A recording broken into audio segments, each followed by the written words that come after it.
akhir tahun yang bermakna. Bapak, Ibu, dan Saudara yang dikasihi Tuhan, mungkin kita merasa, wah, tidak terasa malam tahun baru akan kita jumpai. Tidak terasa sudah mau tahun baru.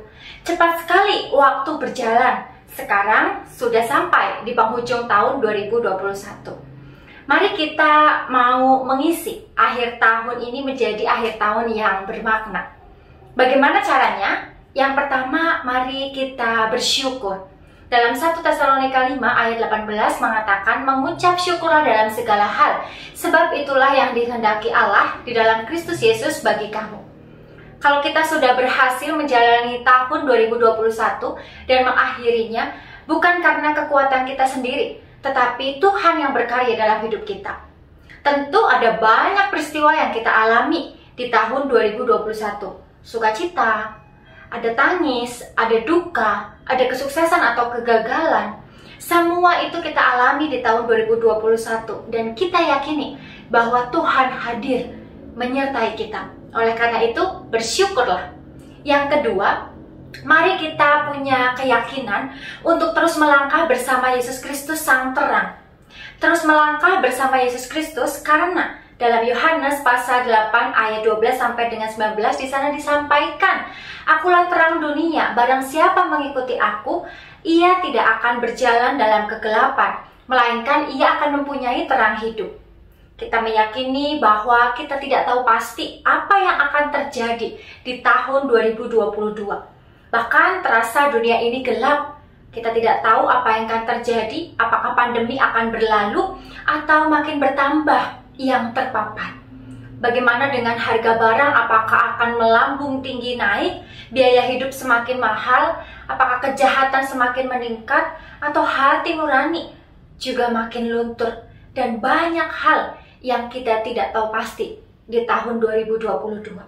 Oleh karena itu kita butuh terang, yaitu Yesus Kristus. Ketika kita mengikuti Dia, maka kita beroleh terang hidup.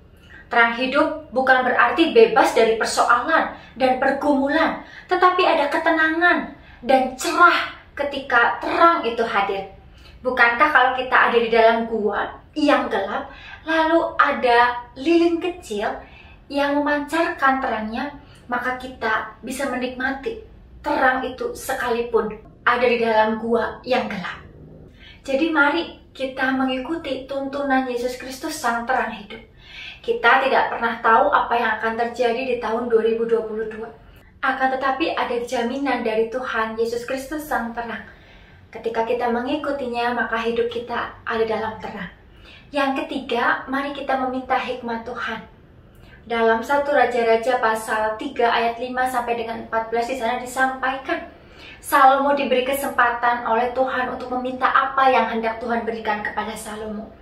Salomo tidak langsung mengatakan apa yang Salomo kehendaki, tetapi Salomo menyadari akan kasih setia Tuhan kepada ayahnya Daud dan juga kepada dirinya. Salomo sudah tahu betul akan betapa besar kasih Tuhan. Salomo tahu keadaan dirinya saat itu masih muda dan berada di tengah-tengah umat yang banyak jumlahnya. Maka Salomo membutuhkan hati yang paham menimbang perkara untuk menghakimi umat Tuhan dengan membedakan yang baik dan yang jahat. Oleh karena itu, Salomo meminta hikmat kepada Tuhan. Dan Tuhan memberikan kepada Salomo hati yang penuh hikmat dan pengertian. Mari kita juga meminta kepada Tuhan supaya Tuhan terus menganugerahkan hikmat kepada kita.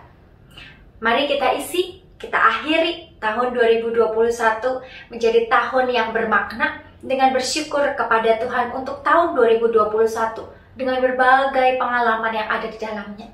Terus melangkah bersama Yesus Kristus Sang Terang dan miliki hati yang penuh hikmat dan pengertian. Tuhan memberkati. Amin.